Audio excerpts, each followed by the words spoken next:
Okay, Josh. What did you do this week?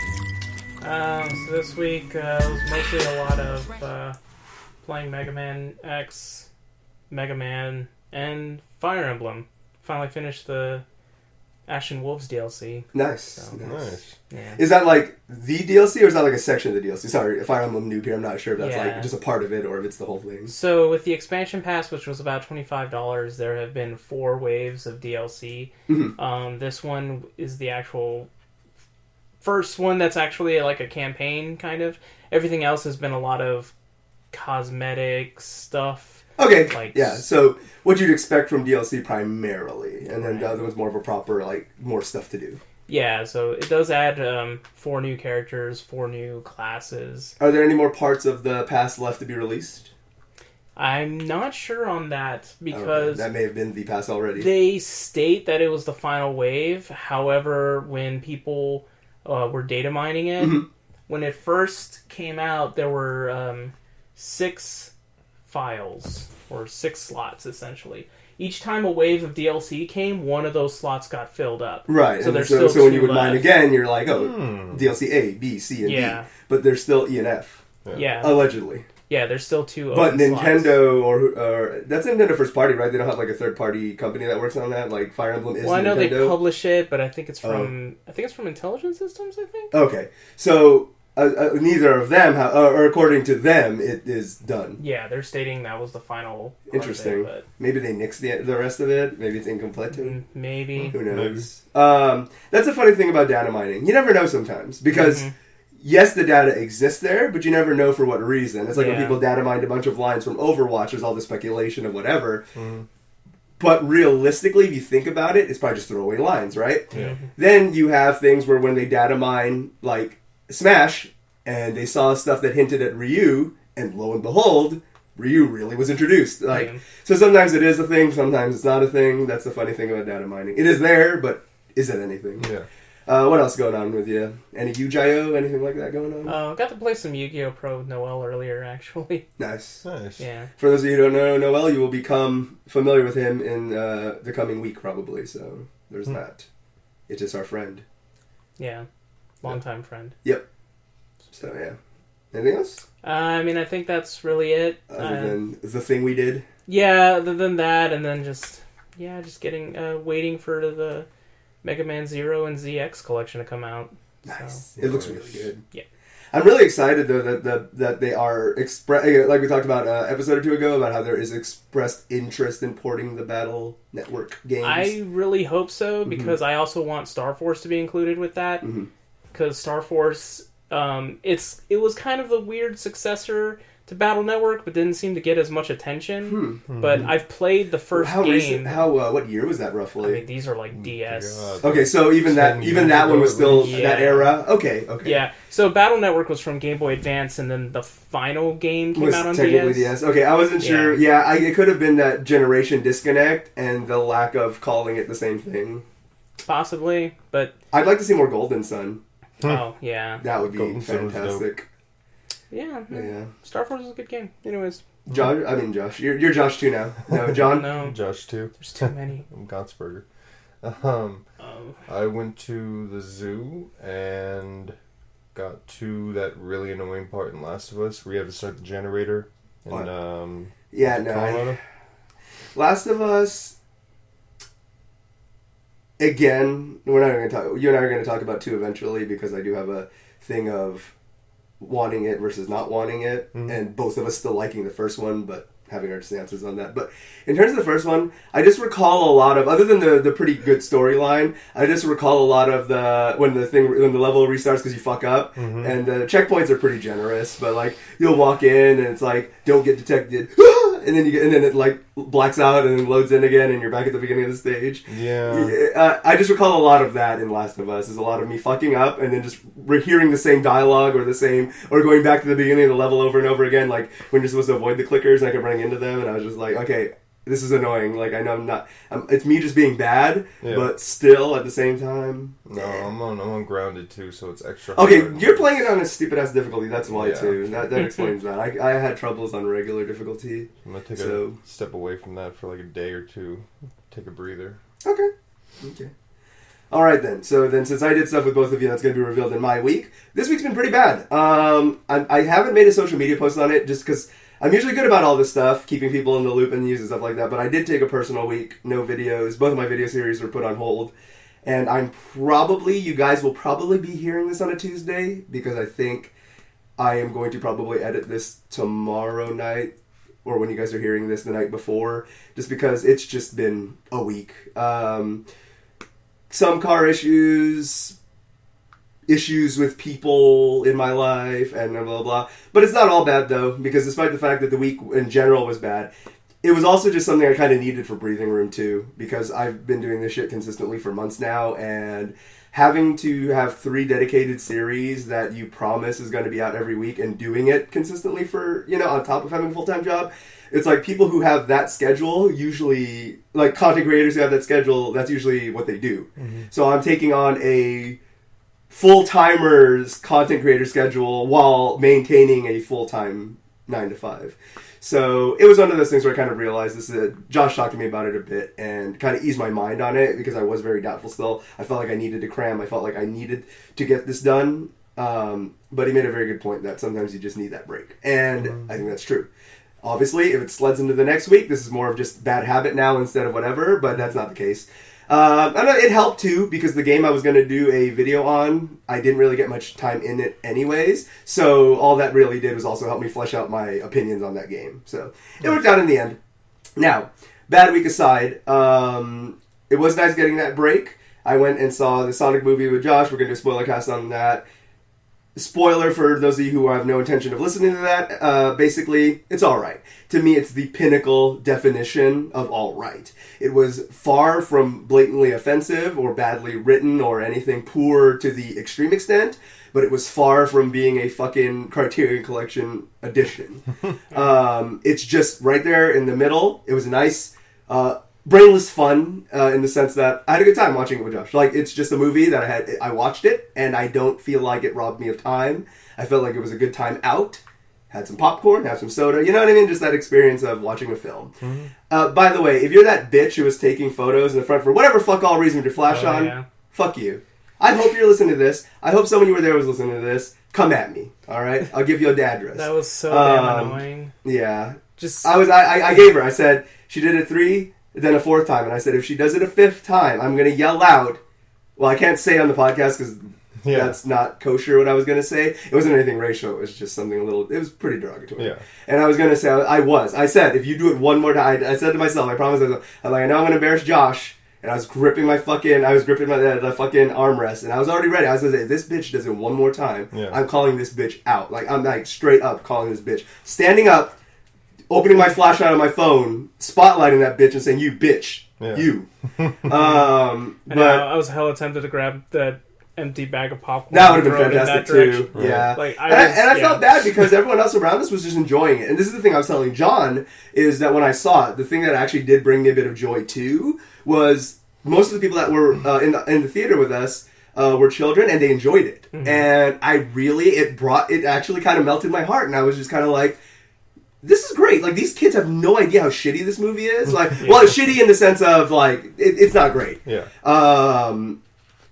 And they loved it. Like, this girl to my left, usually I get annoyed when people talk, but hearing her get hyped or try and predict the next scene, it was like an innocent type of, like, I was just like, good for her, man. Like, I actually, like, felt like, maybe it's because I was also watching a children's movie. I guess that's what it was. Yeah, it's not like when someone tries to do that in, like, a good movie, in like a more adult movie, and they're like, oh man, he's gonna, shut the fuck up, okay? He gonna nothing. Let's just fucking see what he does. Shut the fuck up. Yeah. But yeah, it was nice hearing kids have a blast.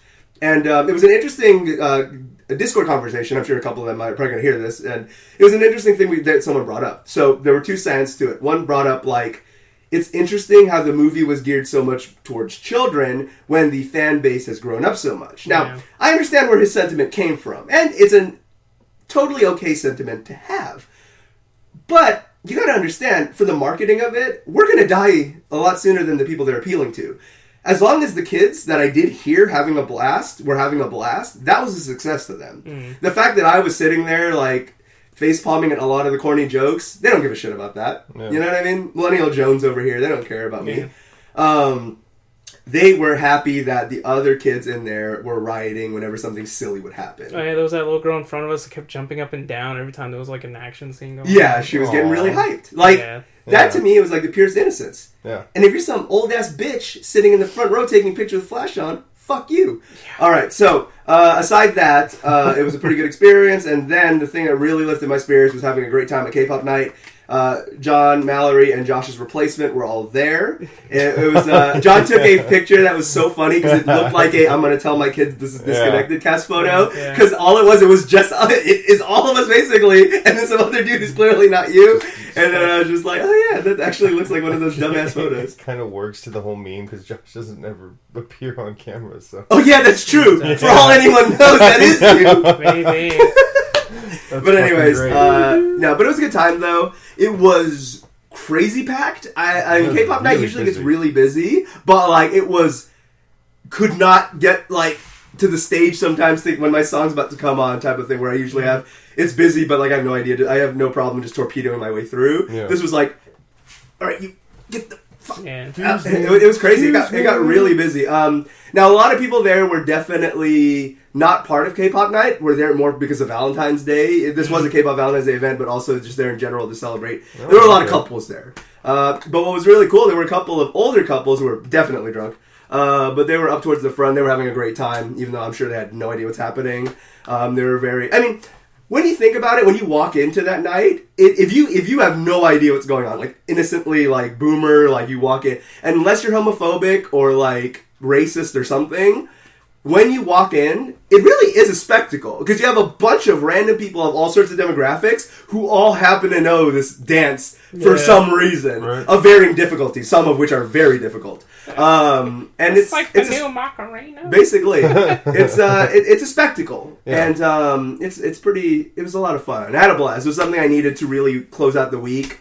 And despite a little bit of nonsense today, I still would say that the week ended in a win. So I was happy. Nice. A little bit of non-related video game news before we get into plugs in the news.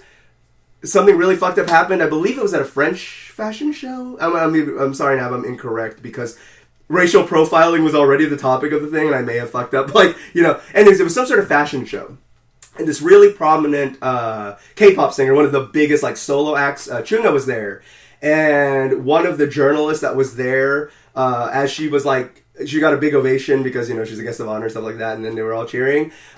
Posted an Instagram story, I believe, or a Snapchat, something like that. They all look the same in the thing. I can't tell once it's posted because it's all video, text. Yeah. And I believe it was in Spanish. I believe he was from South America, this journalist. Put, the coronavirus is on the move as she was getting up to do her, thing. And that got flagged, and then... got taken down eventually for many reasons. And then he re-uploaded it again without the caption as kind of, I guess that's his big dick move, is just oh yeah? Well, I know what it means, so I'm throwing it up again because, everyone's going to be bothered by it because they know what it said. Yeah. And to effect, it still did bother people because people still know what he said originally. Yeah. So people are now seeing it again. Of course, he later deleted that, but has since gotten flack.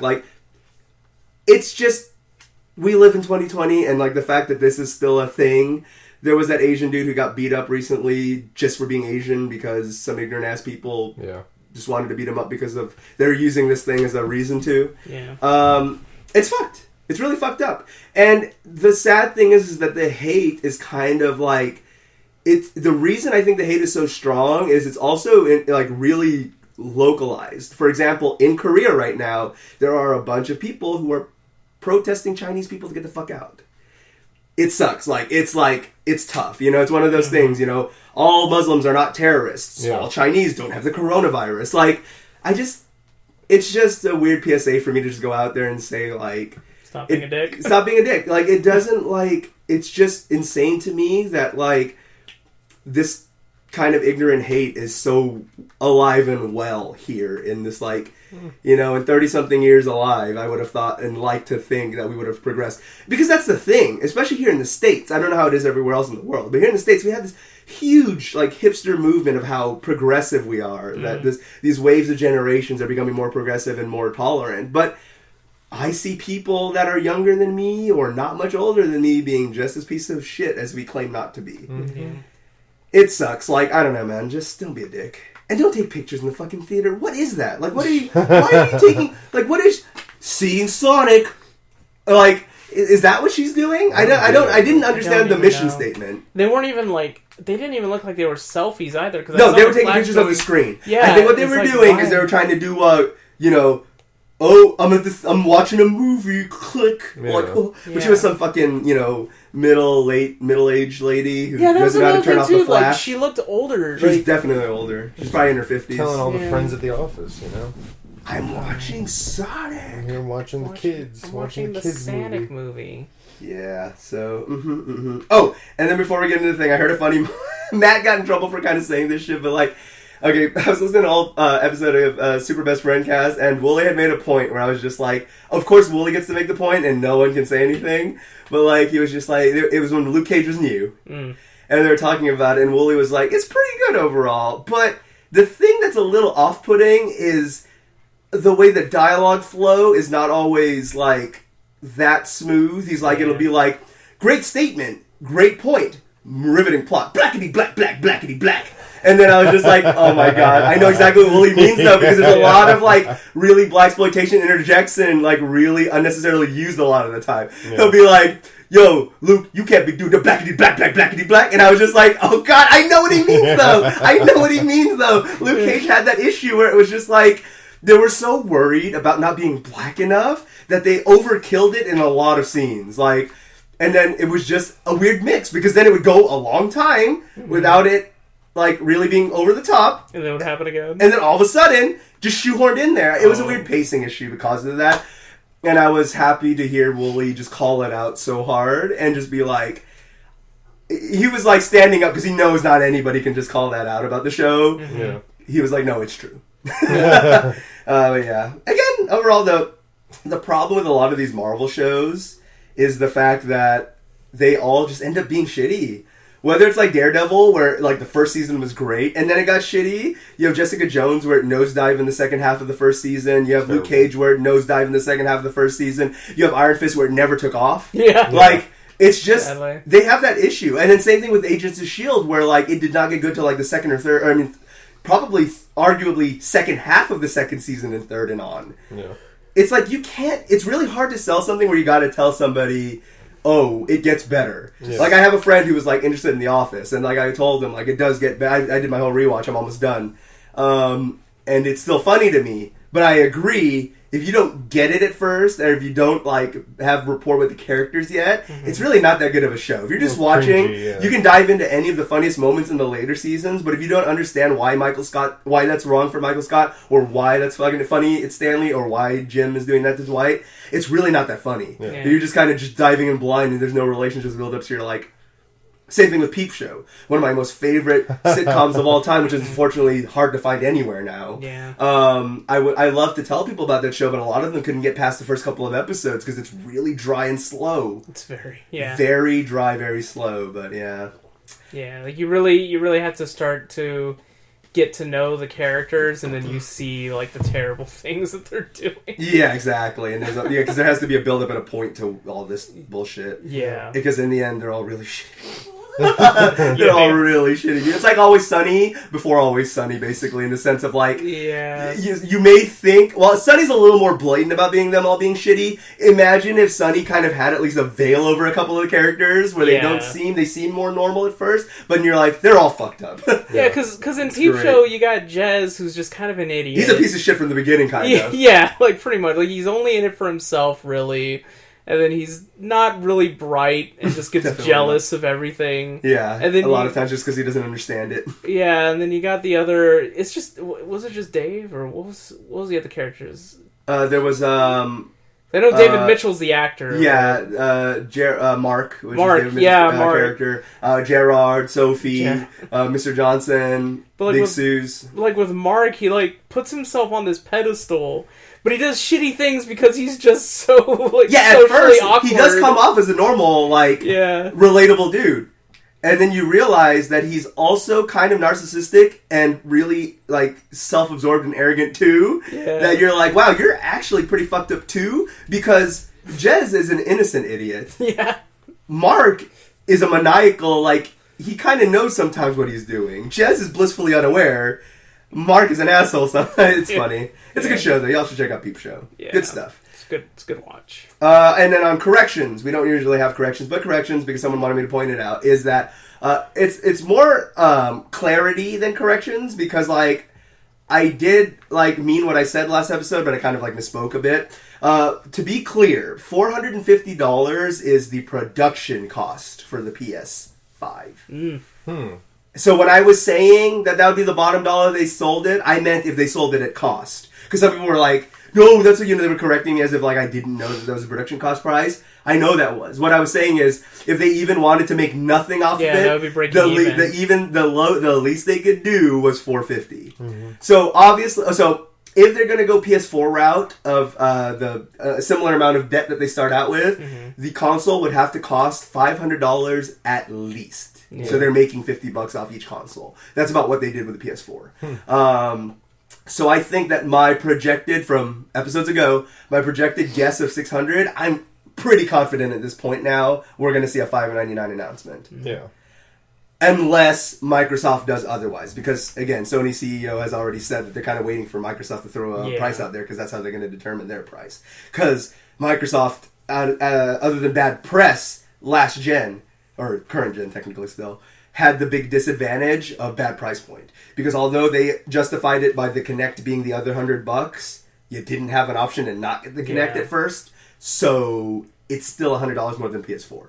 Regardless of how you justify it, by forced peripheral, it's still $100 more. That's why PS4 had a big start. Yeah. Because I say they both had. I liked Second Son on PS4. I liked Killer Instinct on Xbox. I would say a fair launch. That neither of them had the leg up on launch titles. So there's that. All right. So before we get started, where can everyone find you on the internet, Mr. Josh? Twitter and Instagram at Joshiro Joestar. That's also my Twitch. I've been thinking about streaming again, but I don't know when I'll get to it. And then YouTube at ShiroPlay5. Mr. John? Either at or _ Evil Dead Guy.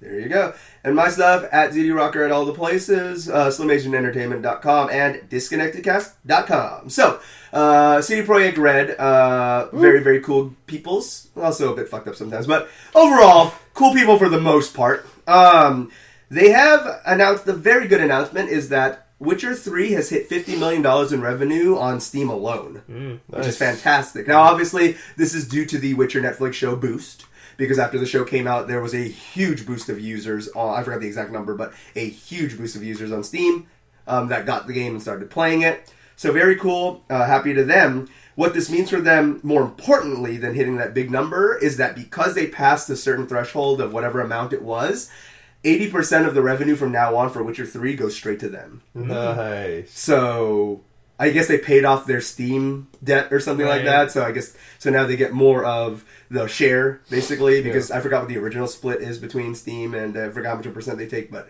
yeah, so like big bucks coming to CD Projekt, and hopefully they continue to use it for good things. Like they've already pretty much confirmed that Cyberpunk is going to have the same expansion pass model as Witcher, except that they're supposed to be even more massive. I believe that Witcher's DLC, I believe, added 80 hours to the 100+ campaign already, so you're looking at least 200+. Now, what they did say, however, is Cyberpunk is going to be a shorter game at length in terms of per playthrough, but there's going to be more replayability due to all the tons of routes and ending it's going to have. Right, So they said you're going to blow through it. It's definitely not going to be a 100+ hour campaign like The Witcher, but you're going to play it probably 150 hours worth of time by the time you're done with the game. So very cool. Nice to see them take that approach, and I hope that the game is good, because as we all know now, the extra 5 months of delay is going to cause a severe amount of crunch at the studio. Thankfully, because of where they're located, CD Projekt Red does pay overtime and proper compensation. It's not like when one of the States side ones do it, Activision, Blizzard, etc. There is no compensation. You work double, triple your shifts, and too bad, because America. So yeah, but good stuff for a Witcher. Atlas has expressed that they promise nothing, but they hear the huge demand for Persona on Switch, and they're listening. No promises, but they're listening. Mm-hmm. So they have expressed interest in porting, of course, the obvious one, Persona 5, because Persona 5, the Muso game's coming out, Persona 5, whatever the fuck it's called, Scramble. Yeah.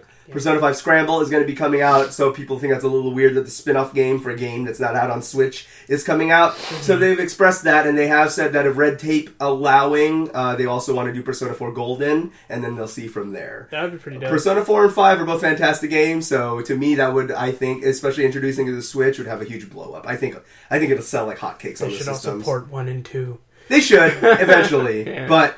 and then, because it's hard to, you have to get the fucking Virtual Console on PS3 pretty much to play them. I believe so. That's where I own them anyways. At least the second one, maybe. Yeah. So yeah.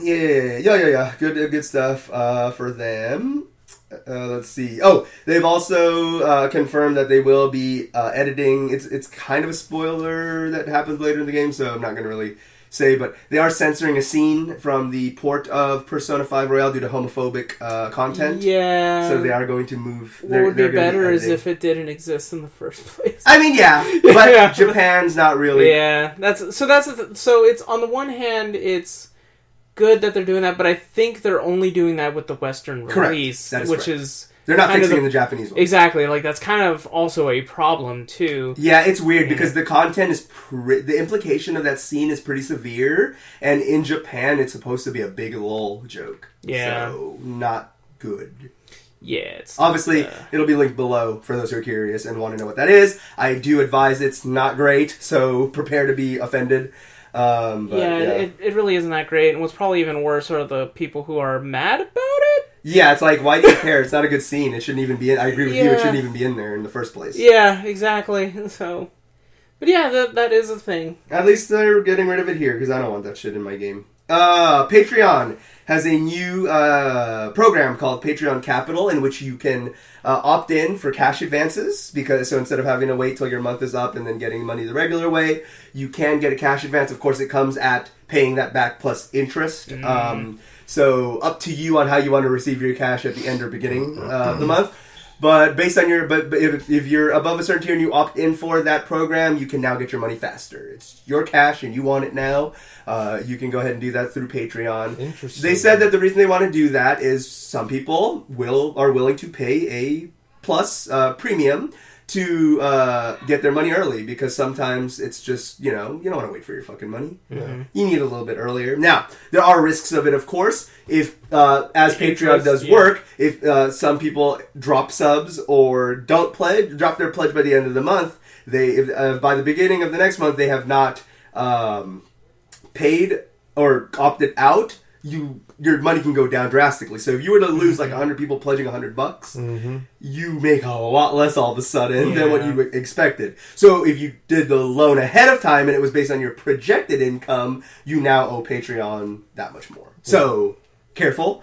But they did say that they do like this program because the only way they could see Patreon making money out of it more so, because let's face it, it's a business, is to give more options. Because let's face it, some people are going to fail at that option, and they're going to make money out of it. It's what it is. It's business. But good on them, and good for the people that want that option, because some people, it was a highly requested feature, so some people, clearly there was a market for it. Back to CD Projekt Red. It's going to be a lot of CD Projekt Red. The latest patch on the Switch added, which I think is a brilliant thing, cross-save with Steam. Divinity Original Sin 2 already introduced that, which I think was great. So if you already are in the middle of a campaign and just wanted to play on Switch also, boom. Nice. Now, if you restarted on Switch because they didn't have this feature at launch, yikes, sorry. But now you can import your save with hundreds of hours from Steam to your Switch and vice versa. So cross-save is always cool. I think that's a thing that should be in most things. And they, of course, added a few HUD and graphical options you can edit. So cool stuff there. Pokemon Go had some shit. Mallory's not here, so who cares? Capcom doing glorious Capcom dropping the ball as they've been doing in the fighting game department for a while. They've really started to become Capgod again in most games. Resident Evil, Monster Hunter, whatever else, but not fighting games. So bad netcode is something that the game has had since launch. I mean, ever since, which was all the way back in 2016. This piece of shit's been out for a long time already. And they've decided to somehow fuck it up more. Now, do elaborate on anything I might miss, because I didn't really get to everything. But it's several bugs, including the weird teleporting thing that happens when you use rollback instead of real-time compensation for stuff. So depending on how bad the lag is in your match, you could see Ryu jumping and doing a fireball on the left, and all of a sudden being behind you blocking, because it tries to predict and catch up every movement that just happened, and tries to get your game up to speed as well as your opponent. So it's all sorts of fuckery. What else happened there? Oh, apparently there was a fan-made patch that came out pretty fast and fixed all this, but then Capcom patched it later, and if you had that patch installed, you pretty much couldn't play until you uninstalled that patch and rolled it to Capcom's patch instead. Yeah. It's weird. It's like that section of Capcom is still in the fucking hillbilly era, and everyone else is in fucking a future utopia. It's weird. Yeah, it's really shitty. Now, some people have apparently stated that after playing it, they've noticed some improvements with it, but from what I've gathered, it doesn't really seem to be that fantastic. Yeah. So, but I mean, that's just so shitty. It is. Oh, a fan fixed it. Fuck off. Yeah, it's really fucked up. They're not the first company to do that, but it's sad to see someone get like, hey, sorry that I'm better than your netcode guys. Yeah. I think the thing that really irks me the most is how, what's his name? Ono? Like on Twitter, he's just like, oh, the netcode patch is already out. I hope you all enjoy the game. It's like, fuck off, man. Yeah, it's like you guys were dicks. Yeah. It's like, fucking fix the shit. It can clearly be fixed. Fix it. Fix it, por favor.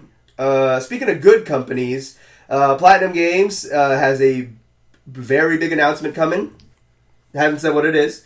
But it is going to be in the February 27th issue of Famitsu, so very soon. Now, they have said what they call like their Platinum 4 or whatever, the Plat 4 or whatever the fuck you've seen. I'm sure you've seen that logo floating around the internet somewhere. They have said that it's because they have 4 big things. One of them, of course, as we know, is Wonderful 101 Remastered, which have a targeted release date of next month already, which is crazy. Wow. That they basically announce it, get the money, get the tweaks, get it out. So good on them. That's classic Platinum. Speculation of one of the other 3 is either a new IP, although they already have 2 that's coming out, Babylon Fall and whatever the fuck else. But some think it may be a Bayo 3 release date finally. And who knows what the other 2 could be, though. So it's very exciting. Knowing Platinum, it's going to be something pretty big. They're not the type normally to do what some other companies do, where like EA or Ubisoft will sometimes have this big countdown or teaser, and it's just the most bullshit announcement or something we've known like forever. Yeah. Platinum's usually good at fucking dropping some bombs. Like it could, big speculation, Scalebound, or whatever they'll call it now for Switch. Lots of big speculation, but one of them, and I'm pretty confident in it, I think it's going to be a Switch announcement. Other than Bayo, because Bayo's already Switch. You think Beautiful Joe, a new one? A new Beautiful Joe would be pretty badass. Now, we already know... be able to? If they'd be able to. See, because here's the thing. Hideki Kamiya and Nakamura, that worked on Okami originally, have already teased that they're pretty much going to be doing another Okami, which means that Platinum/Capcom are probably going to be in cahoots for that. Yeah. If that's the case, that's very possible then. That'd be dope. Yeah. We'll see. But Beautiful Joe's dope. Platinum's so awesome. All the way back when they were still Clover Studios. Which, again, I linked this video before, but if you all have not checked it out yet, Matt McMuscle's awesome video on Clover Gone Too Soon video of why, how they could have really thrived. Because what they were notorious for, it's aside becoming this amazing game that made Capcom's games better than them for a while, like when Bayo was better than DMC at one point. They did say that the fact that they pulled off Beautiful Joe, Okami, and DMC, and Resident Evil 2, while being given a shoestring, a paper plate, and an old CDR that's been written on already as their budget, that was the biggest thing. Every game that they dropped, all these fucking amazing game after amazing game towards the end of their lifespan to the GameCube, they were given less and less of a budget. Capcom was pretty much trying to... It was like what they did, what Sega admitted that they did to Sonic for a while, where a bunch of the clunkers at first were kind of on purpose a little bit, because they kind of wanted people to forget about Sonic and focus on the other Sega IPs. What other ones? Exactly. There are other big mascots like Ooh La La and Jet Set Man. Anyways, so that was their big thing, was to kill off Sonic to do this, but then Sonic was really loved and they couldn't get their footing again, but whatever. So even though they were dropping all these amazing games, they were selling under Capcom expectation, and thus they kept cutting budget. And Platinum each time, or Clover, each time would rise to the occasion and drop another banger despite being fucked. Yeah. It was crazy. Like, they really are a true underdog story. So that's why Platinum as a company is a big message to not give up, despite the fact that your senior company may be fucking you in the ass. Yeah. And sometimes the best thing that, it's not easy to go solo, but sometimes that's the way to go. And I'm really excited for this big announcement. So we'll see. Famitsu is also a very popular Japanese publication, so they definitely will not be doing some shrimp announcement for such a big deal. The only thing about Famitsu is, man, their scoring is really fucky. Like, Famitsu will, like, give Breath of the Wild, like, an 8 out of 10, but give Extreme Beach Volleyball 2, like, a 9 out of 10. It's their thing is, like, if it's Japanese and perverted, Famitsu will pretty much give it a perfect score. It's really weird. Like, so many games that are, like, lambasted over here, just because they have anime TNA, Famitsu is giving some high-ass marks. It's weird. Like, it's crazy. Hey man, the only Western game that they've ever given a 9 out of 10 to was Skyrim. Really? Everything else, if you're a Western game, especially if you're on Xbox, fuck right off the edge of their dicks. They're not giving you anything. How much did they always Todd give them pay bad for scores. that? So, yeah. No, I know. It's weird. But, of course, it was original Skyrim, not the 8th iteration. So, yeah. You just looked on at the the rating. PS2. It just works. It just works. NVIDIA GeForce. So we talked about last time, and a lot of people were apparently in the same boat as us. I thought we were just out of the loop. Apparently, no one knew about this NVIDIA GeForce, like, streaming shit. Apparently no one did. I thought we were just behind. Right, yeah. But, like, Jim Sterling and several other journalists I saw articles, right? They were just like, this is a... What? More importantly than Activision Blizzard dropping out, what they're dropping out of is Stadia working. Yeah. It's weird. So Sterling dropped a video recently that made me want to bring it up now. Because at first all the news our thing was going to be was Bethesda's now pulled out. So now Bethesda's games are out of the loop. What do they got? Except for Youngblood. There's a lot that they have because Steam has a lot of games. So Yeah. there's a lot that they have. It's weird that they let Youngblood stay. I don't know what the fuck that was about. But whatever. Great. You can play fucking Youngblood. Yeah. But here's the thing that, a very good point that Jim made that I thought was a very good point, is that this is the scary and bad part about streaming service, is even when it works, shit like this can happen. Yeah, they're just like, licensing bullshit can still be a big problem where, because what GeForce does, for those who don't know, GeForce is basically like Stadia, except it works with games you own already. You don't have to rebuy them on a bullshit service that isn't going to exist anytime soon. Yeah. So basically, because John's looking at me and I know that he doesn't PC game much. Say you have a laptop that isn't very good and can't really run, let's just say, Revengeance. Let's say Metal Gear Revengeance, just because I want to throw platinum in another my laptop. If you stream it and it's running on the server's badass computer that can run it, as long as you got the internet to run it on there, since you're technically running it through a TV and you're playing it remotely, you can run games more than your PC can handle on your PC now. Ooh. That's the point of it. Yeah. The problem with Stadia is that you have to rebuy it. But even in something where NVIDIA GeForce, which apparently runs like fucking butter, it's really good apparently. Yeah, this shit like this can happen. Say you're a big Bethesda or Activision Blizzard mark. Let's face it, a lot of people play Overwatch. A lot of people play Diablo. A lot of people play Skyrim. If you've now taken this ability and the whole reason you bought the game, let's say you spent $60 on Skyrim, was because you thought that you could run it through your potato computer by proxy, and now you can't. You've just thrown away $60. Say you've done that for several games now, you've really thrown away a lot of money. Plus your subscription, because there's like a regular version, which is free. It has streaming limitations, but honestly, isn't bad for free. And then for their $5 a month service, you basically get no problem, 1080, 60 frame streaming. Good stuff. The only thing you really worry about the free version, because the free version also runs at similar spec, is a queue. Because people were paying, obviously, a queue priority. As it should be, but whatever. So anyways, that's a scary thing. We've talked about it time and time again, why we do not want to move towards a streaming future. I'm personally okay with the digital gaming future, but I don't think streaming is there yet. Because digital gaming already has its huge caveats. You're adding layers now with streaming. Yeah, because I think what's even worse, like we talked about how with digital... I'm going to be fucked and you and Mallory would be okay. That's what we talked about. You can own the game... But do you really? Yeah, but then with streaming, you don't own shit. Yep. Even worse, yep. Yeah, and I think that's another reason why the Stadia is even fucking worse, because you're buying it, and potentially you're putting that into Which, by the way, no, it's not because I've been ignoring it. Ever since we last talked about it, there's been no Stadia updates. The Stadia Reddit is in a fucking tizzy, but like, why are you even a part of that group? Because why did you get a Stadia? But anyways, they're all up in arms because they're not being they're just they've been in the dark. As like I said, if anything came out on Stadia, I would report it just to at least make a good point. Nothing. They've been in the dark for months now, at least 3 months with no Google's just. See, that's worse because I would it shows you where it's going to be. In the either next people months. just stop playing Stadia, or like they're just in their own little, forest doing whatever. Yeah. But if there's really, but if Google isn't even like giving them shit, like holy fuck. No, not even crumbs. Yeah, because I mean, it launched incomplete. Yep. And then after months, if they're just silent, that's definitely not a good sign. Yep.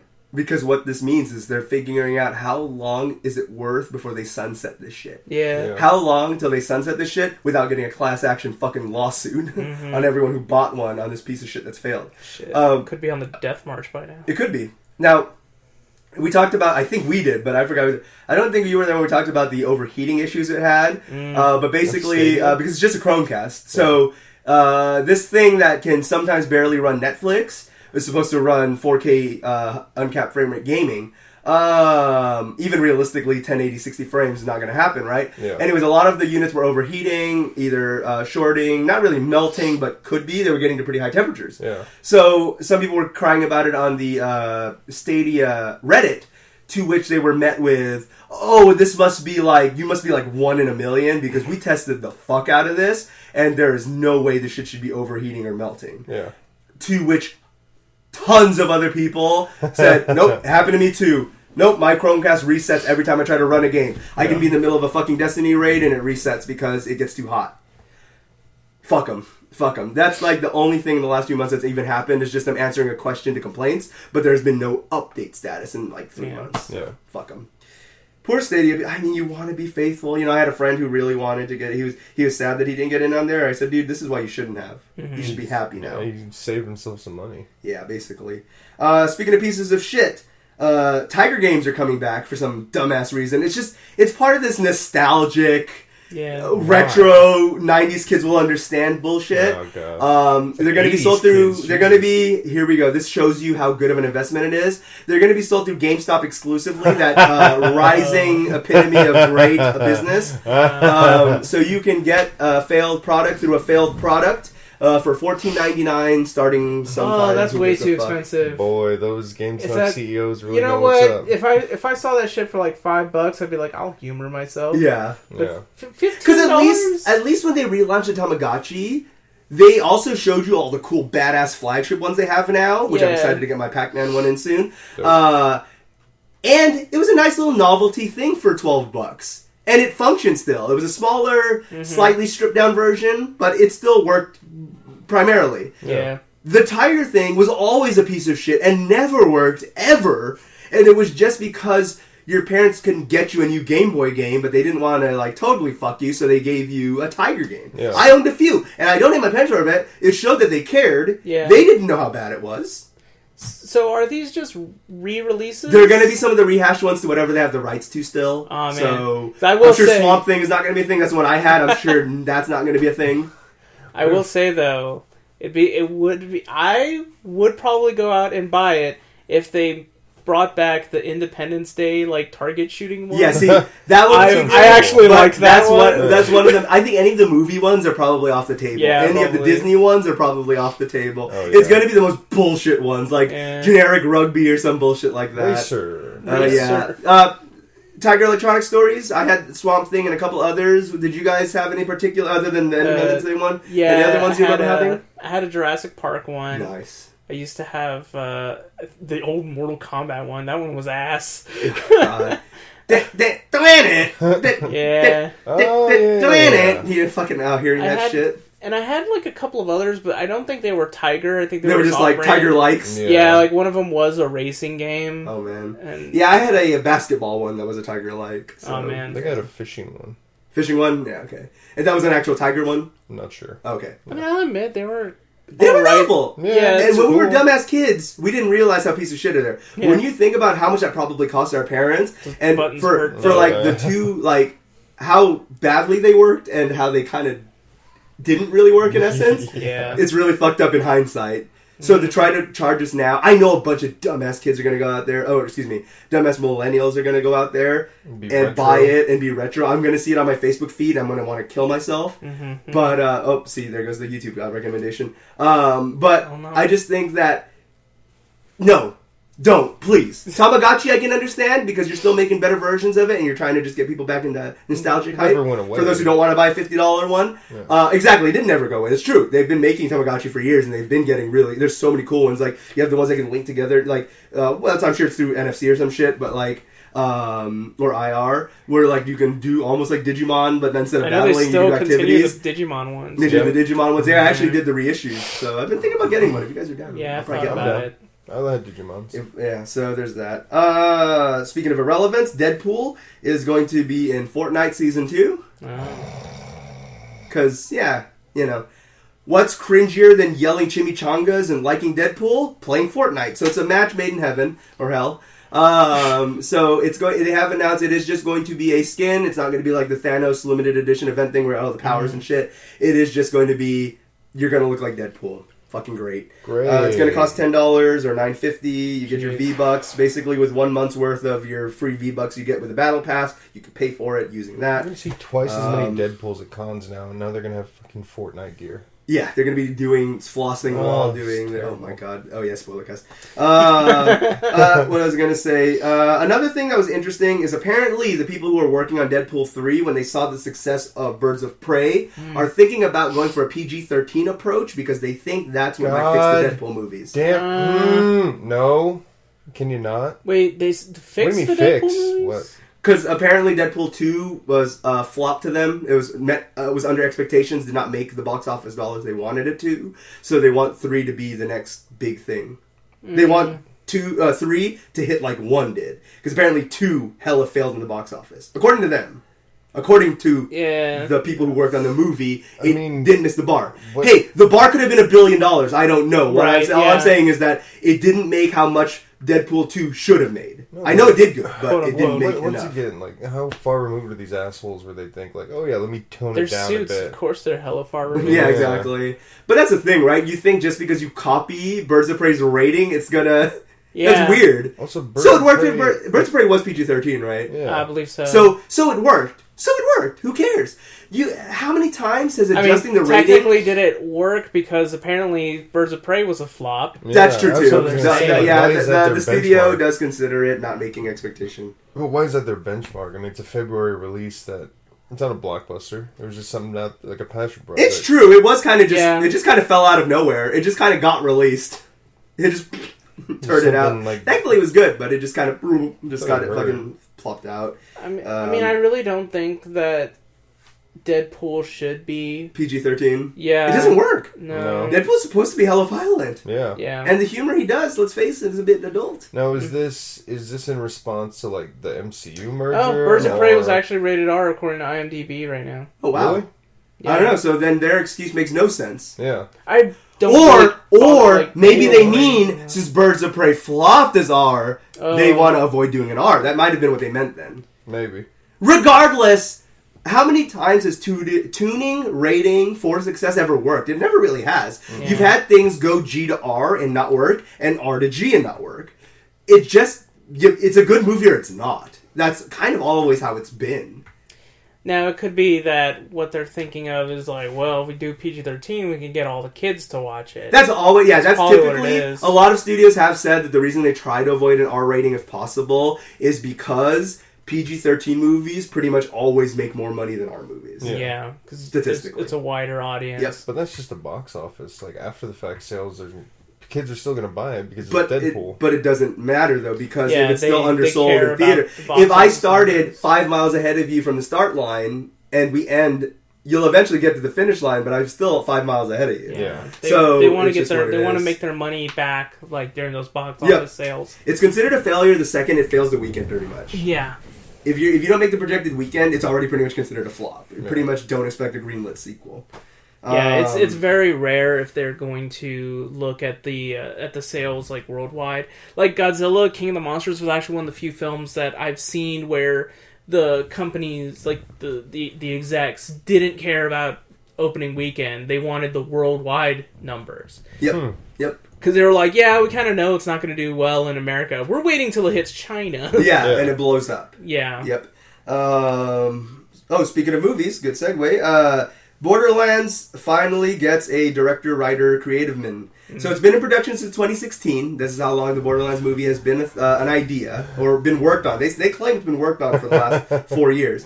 Eli Roth will be the head in charge of making the Borderlands movie. Now, that could be interesting. It could be really cringy. Yeah. So Eli Roth has done both. Splatterfest is that going to be? I guess, you know what, if there's a chance it could work, because I just don't think it'll work anyways, I guess Eli Roth is a safe bet. I probably think my mind would kind of probably want to go to like someone like Edgar Wright. That'd be cool. Yeah, but that would have been actually really well done. I would have put it to bed. The question just 'cause is, explosions. will Randy Pitchford punch Eli Roth? I hope not. Will he throttle That's him? another thing too. Is like, how much is that fucker gonna be involved in it? Well, Right.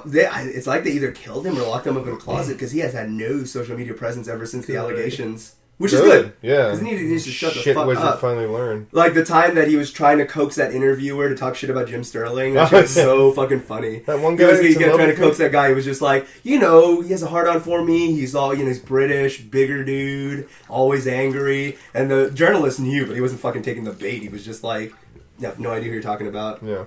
He's just like, really? You guys gonna have a shit on Jim Sterling party just because, wow, you're a big man? Yeah. It's fucking weird, but yeah, Eli Roth, whatever.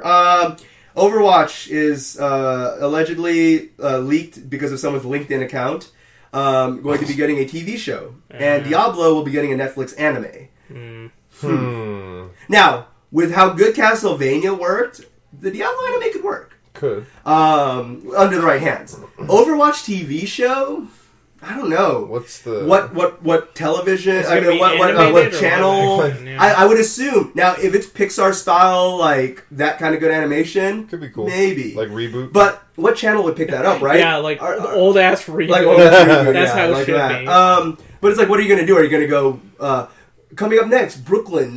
Brooklyn. I don't even know that show's on anymore, but I know. but imagine, right? Brooklyn Nine-Nine, followed by Overwatch, then Two Broke Girls. Yes, before you actually me, I know they're not on the same channel. Fuck off. But like, can you see like weird title slide? You know what I mean? Like, if you show the three of them, it has fucking Kat Dennings, fucking I'm on a boat, motherfucker, and fucking Tracer, like, you know what I mean? And the bottom marquee. That shit's fucking weird. So what's the show going to be about? Like, they just scored the Probably the whole every fucking time? story that everyone wants to hear about. The only thing anyone gives a fuck about Overwatch.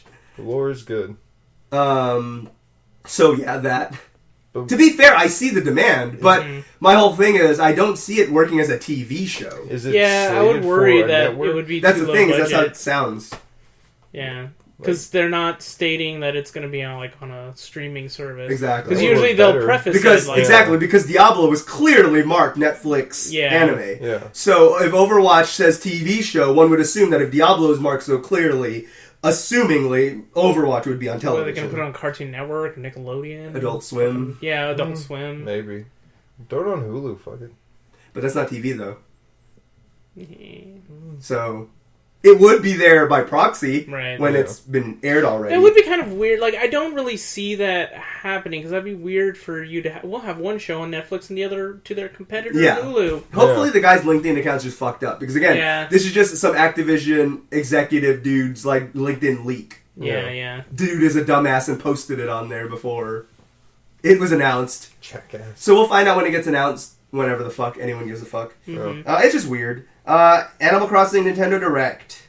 Very excited. Yeah. Already excited. I loved it. It was great. Lots of cool stuff that they showed off. Definitely showed off that there's not going to be much in the beginning. That's definitely one of the main things that it showed is there is a lot it can become, but the island is pretty bare bones at the beginning, which is great. It's great. You're going to see a very noticeable improvement on that front. It was pretty much almost a half-hour presentation, so I'm going to link it below, of course. But they did announce that several people are coming back. Mr. Rossetti has been laid off because that won't work anymore on the Switch. Probably scared too many children. Yeah, he's going to be getting a new job. You're going to be using a smartphone as your HUD. Well, like Isabella's back. Isabel's back, yep. There's going to be several progression system trees on skills and stuff like that. They're really taking it to a very good route of how I think Animal Crossing should be modernized from when we last played it on 3DS. As long as they keep the fucking Season Pass microtransaction shit out of it, please. If I see get a second island for $5, I will be very annoyed. Because I know a lot of people will want that. Mm-hmm. But fuck you, that should have never been a thing. I am a bit concerned about that. They did say, like, we're going to be releasing updates. Yep. Yeah, but it's like... They're open to adding transactions You didn't now. state that you won't be doing that, though. Yep. Yeah, we're just going to have to see. Regardless, I'm excited for it. Yep. I like a lot of the features that they're adding. Yeah. I talked to you about this. I really got excited when they showed the museum. It looks so good. The museum looks great. I'm ready to see it. I'm ready to see it on that fantastic fucking little 720 screen on the go, as well as the 1080 screen on the TV. It's gonna be so good. I'm so excited. Multiplayer. They did say that they are going to go into more detail because there are going to be multiple multiplayer options, but they have confirmed, of course, for local play, up to 8 people can be in the room at the same time. Yeah. All that good stuff. Let's see. Right, you can live on each other's islands and get your own tent and house, which is pretty cool. What else did they talk about? They showed a lot of cool stuff. Yeah. Voice and text chat. This is the thing Josh and I were talking about that I absolutely abhor because the Nintendo Online app sucks dick. Mm-hmm. It sucked dick from day one, and it sucks dick now. Just use Discord, because at that point, that's basically what it's forcing you to do, is use Nintendo's proprietary shitty version of Discord or Skype. Just don't do that. Of course, as we talked about months ago, I already mentioned that they have confirmed since then there will be no cloud saves. So if your Switch breaks, or you lose it, or the fact that you'll have to have it on your primary console, which I just realized means I can't play it on my TV, since my Lite is my primary, because that doesn't need an internet check to play games. Mm-hmm. Fuck, so I am only going to be playing it handheld all the time. So that kind of sucks, because no cloud, so no point in me loading it up here. Same thing with Pokemon. Yeah. I really hate the fact that Nintendo does that with all their first-party games. They claim to avoid cheating and all this bullshit, but basically you'd have to be an asshole like me, own 2 copies of the game, fucking have 2 Switches, and then fucking do Pokemon that way or some shit. Like, it's such an unrealistic fear, and I forgot who said it, but I'm sure Pat... Jim, everyone said it. It's not a problem on PS4 dupe saves. Yeah. It's not a problem on Xbox One dupe saves. It's not a problem on Steam. Maybe fuck off with that bullshit. Yeah. You guys are scared. Nintendo is, because they're so, like, there's this old boomer. They're so scared of progression and this new tech. It is very weird. Yeah. It's weird how Nintendo can do awesome things, but then at the same time, it's really like, crazy bad things. Yeah. Like, the thing is, my cloud saves is pretty much the only games cloud saves doesn't work on my thing is Pokemon. If I had Smash, doesn't work for that. If I had Splatoon for sure. Actually, Smash I think does. Splatoon doesn't. Mm-hmm. Animal Crossing will not. It's pretty much mostly Nintendo shit that doesn't have cloud save. So. And not even all of them? So they're not even consistent. So you can with Smash, but not Splatoon. You can with Odyssey, but you can't with Animal Crossing. Yeah. Can't you manipulate those games too? Do you not care Especially Smash, isn't there some sort of weird thing you could do on Smash to get like high rank or some shit like that? It's weird.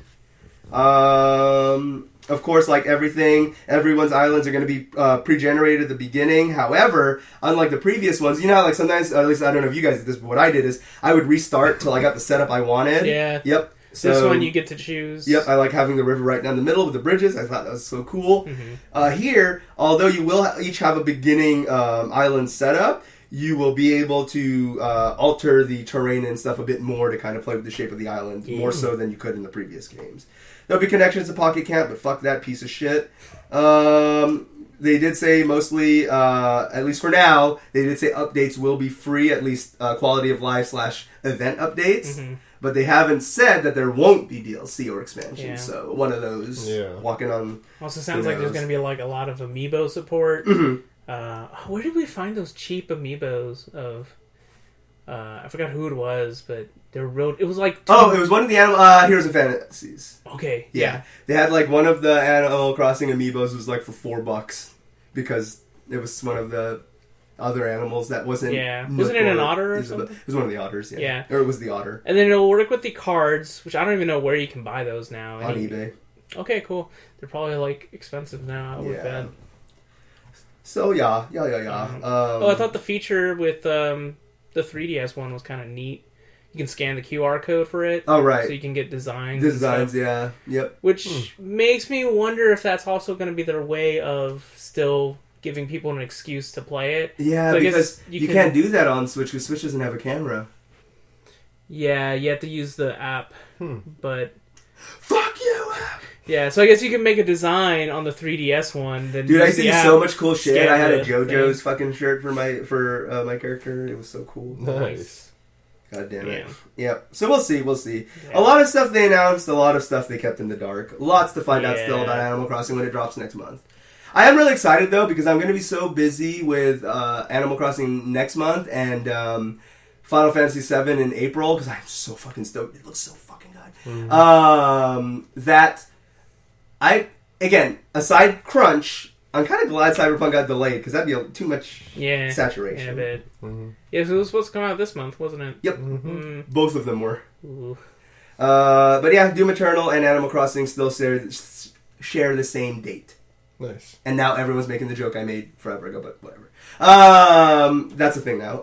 Sabotage Studios, the people who made The Messenger, are a very cool, stylish ninja platformer game that I first played on Switch, but I believe it's on Steam too now. And PS4, I think. Yeah, it finally got ported to like the major consoles. I don't know about Xbox, but whatever. They are going to have a new game announcement next month, so I'm excited for that. Nice. If you haven't played The Messenger yet, do it. It's awesome. You guys should. Other than that, before we head out, anything from you guys? Is that it? Anything that came up that makes you guys want to talk about anything else? No main topic. So that's cool. It. Ninja's a dumbass. Oh yeah, fuck Ninja. First Ninja did the thing where he was like, "Why don't the football people just play the football good?" Yeah. It's not, why be bad at football? Just be good. Yeah. Why does the kicker miss the goal? Just kick it in. Yeah, you just kick the ball, dumbass. Yeah, to which, of course, he was met with a lot of flack. Like, why don't you just do the headshot with a mouse click? But whatever. Recently, he made this tweet about, like, he gets triggered when people say, like, don't get mad, it's just a game. Is that meme? The Kaiba quote? Yeah. Okay, I was wondering. I've been seeing that floating around. That's the meme, because people were fucking being like, wow, this guy's a dumbass. And the thing is, I've seen people on Twitter, like, try to defend him, like, yeah, come on, guys, like, clearly he's not the most articulate person. Yeah, I don't know why he has so many defenders. Yeah, but there's actually a clip of him legit angry about it. Yeah. Like, no, like, you have to stay angry, otherwise you lose twice. And it's like, no, like, stop raging, you fucking married incel. I know, right? Like, chill, guys. It's just a game. Yeah. A children's game. He fucking plays a children's game. With children. For a living. Yeah. He plays with children for a living. Yeah. Ninja plays with little kids for a living. Nothing we've said is incorrect. I think I'll roll out on that one. I think that's where the episode ends. Bye. Bye, everybody.